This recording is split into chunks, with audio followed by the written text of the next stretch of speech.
হঠাৎ করেই দেশ জুড়ে সর্বোচ্চ সতর্কতা জারি করেছে পুলিশ। জানিয়ে জনমনে প্রশ্ন জেগেছে যে কি হতে চলেছে দেশে। বাংলাদেশের জাতির পিতা শুধু একজন ব্যক্তিকে ঘোষণা করা হয়েছে, একজন ব্যক্তিকে পূজা করা হয়েছে গত 54 বছর ধরে। কিন্তু মাওলানা ভাসানীরা না থাকলে শেখ মুজিব কখনো তৈরি হতে পারত না। এনসিপির জুলাই পদযাত্রা কর্মসূচি ঘিরে গাজীপুরে মোটরসাইকেল মহড়া দিয়েছে নিষিদ্ধ ঘোষিত ছাত্রলীগ। সকাল 7টার দিকে গাজীপুর সদরের মেম্বারবাড়ি ও ভবানীপুর এলাকায় ঢাকা ময়মনসিংহ মহাসড়কে মহড়া দেয় নেতাকর্মীরা। নেতৃত্ব দেন জেলা কমিটির সভাপতি সিরাজ। সুপ্রিয় দর্শক মণ্ডলী, আসসালামু আলাইকুম ওয়া রাহমাতুল্লাহ। আশা করি সবাই ভালো এবং সুস্থ আছেন। স্বাগত জানাচ্ছি আমাদের আরও একটি নতুন ভিডিওতে। সুপ্রিয় দর্শক মণ্ডলী, বর্তমান রাজনীতি আলোচনার প্রেক্ষাপটে বেশ কয়েকটি গুরুত্বপূর্ণ ভিডিও ও বেশ কয়েকজন রাজনীতি ব্যক্তিত্ব ও জনপ্রিয় ইউটিউবারের বক্তব্য নিয়ে আজকের এই ভিডিও। সুপ্রিয় দর্শক মণ্ডলী, নির্বাচনকে কেন্দ্র করে এনসিপি, জামাত, বিএনপির যেই বর্তমান রাজনৈতিক অস্থিরতার সৃষ্টি হয়েছে তারই আলোকে আজকের এই ভিডিও। সুপ্রিয় দর্শক, আপনারা সম্পূর্ণ ভিডিওটি দেখলে বুঝতে পারবেন আজকের ভিডিওটি কতটা গুরুত্বপূর্ণ। ইতিমধ্যে তারও কিছু অংশ বিশেষ আপনারা দেখেছেন, দেখে রীতিমতো অবাক হয়েছেন। সুপ্রিয় দর্শক মণ্ডলী, আপনাদেরকে অনুরোধ জানাবো সম্পূর্ণ ভিডিওটি দেখে আপনার মূল্যবান মন্তব্য কমেন্ট বক্সে জানানোর জন্য। তাহলে আসুন আমরা সেই বিস্তারিত আলোচনা দেখে মুভ করি। তার আগে আপনাদের প্রতি ছোট্ট একটা রিকোয়েস্ট, আমাদের চ্যানেলে এখনও যারা নতুন, চ্যানেলটি সাবস্ক্রাইব করে, লাইক করে, শেয়ার করে আমাদের সাথেই থাকুন। তাহলে চলুন আমরা সেই বিস্তারিত আলোচনা দেখে মুভ করি। হঠাৎ করেই দেশ জুড়ে সর্বোচ্চ সতর্কতা জারি করেছে পুলিশ। জানিয়ে জনমনে প্রশ্ন জেগেছে যে কি হতে চলেছে দেশে।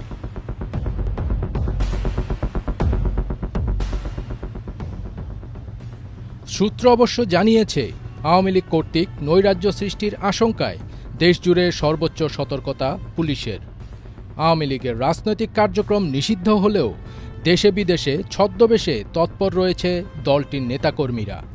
গোপনে তারা একত্র হয়ে সহিংসতা বা হামলার পরিকল্পনা করতে পারেন এমন আশঙ্কায় আইনশৃঙ্খলা রক্ষাকারী বাহিনী সারা দেশে আগামী 11 দিন বিশেষ সতর্কতা জারি করেছে।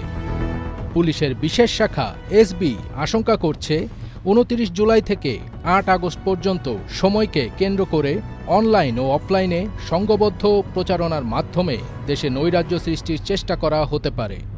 এ সময় দলটির কিছু নেতাকর্মী সরকারি বেসরকারি স্থাপনায় হামলা, বিশৃঙ্খলা কিংবা ভাঙচুর চালাতে পারে বলেও ধারণা করছে আইনশৃঙ্খলা রক্ষাকারী বাহিনী।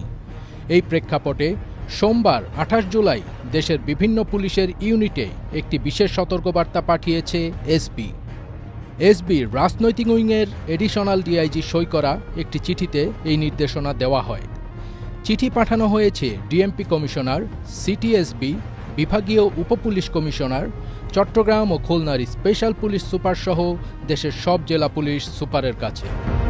এতে উল্লেখ করা হয়, ঐতিহাসিক জুলাই অভ্যুত্থানের বর্ষপূর্তি ঘিরে ফ্যাসিবাদ বিরোধী সামাজিক সংগঠনগুলো 1 জুলাই থেকে বিভিন্ন কর্মসূচি পালন করছে। এই ধারাবাহিকতায় 29 জুলাই থেকে 8 আগস্ট পর্যন্ত সময়কে বিশেষ গুরুত্বপূর্ণ হিসেবে চিহ্নিত করা হয়েছে।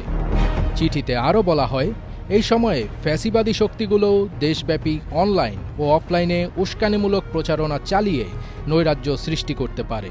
পাশাপাশি ফ্যাসিবাদ বিরোধী কর্মসূচিতে বাধা দিয়ে বা উস্কানি সৃষ্টি করে আইনশৃঙ্খলা পরিস্থিতির অবনতি ঘটানোর অপচেষ্টাও চালাতে পারে। এই সময় বিশেষ অভিযান চালাতে বলা হয়েছে 29 জুলাই থেকে 8 আগস্ট পর্যন্ত। এ সময়ে ব্যক্তিগত মোটরসাইকেল, মাইক্রোবাস সহ সন্দেহভাজন সব যানবাহনের তল্লাশি, বাস টার্মিনাল, লঞ্চঘাট, রেল স্টেশনে, বিমানবন্দরের আশেপাশে নজরদারি এবং মোবাইল পেট্রোল বাড়াতে বলা হয়েছে।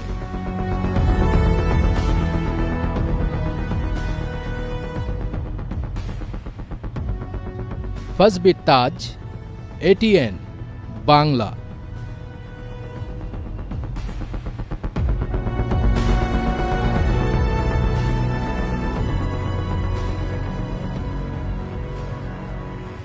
বাংলাদেশের জাতির পিতা শুধু একজন ব্যক্তিকে ঘোষণা করা হয়েছে, একজন ব্যক্তিকে পূজা করা হয়েছে গত 54 বছর ধরে।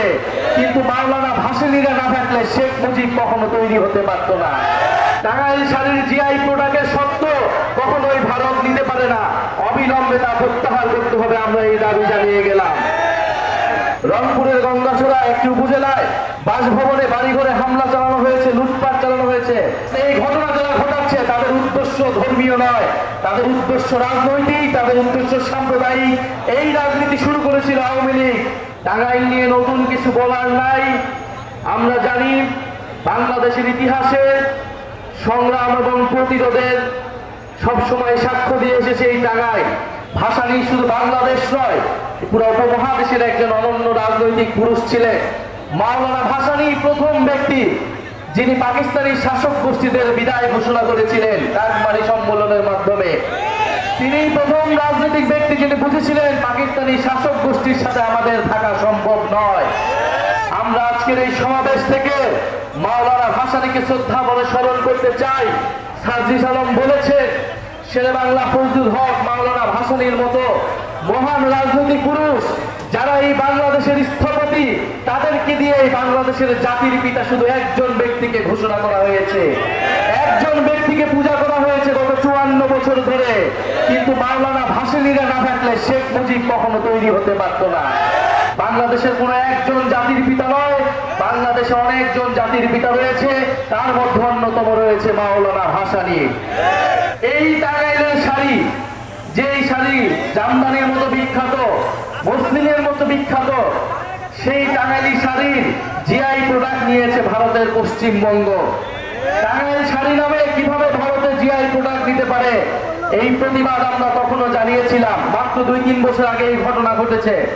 কেন ঘটেছে? কারণ আমাদের দেশের সরকার, আমাদের দেশের মানুষ টাঙ্গাইল শাড়িকে, তার শিল্পকে পৃষ্ঠপোষকতা করতে পারে নাই, পুরো বিশ্বের বুকে তুলে ধরতে পারে নাই। আমাদের যে জাতীয় সম্পদ, তার মর্যাদা আমরা দিতে পারি নাই। টাঙ্গাইল শাড়ির জিআই প্রোডাক্টের সত্ত্ব কখনোই ভারত নিতে পারে না। অবিলম্বে তা প্রত্যাহার করতে হবে, আমরা এই দাবি জানিয়ে গেলাম। টাঙ্গাইলে 9 জন শহীদ রয়েছেন, আপনাদের এলাকার সন্তান, যারা গণ অভ্যুত্থানে ফ্যাসিস্টদের বিরুদ্ধে লড়াই করেছে।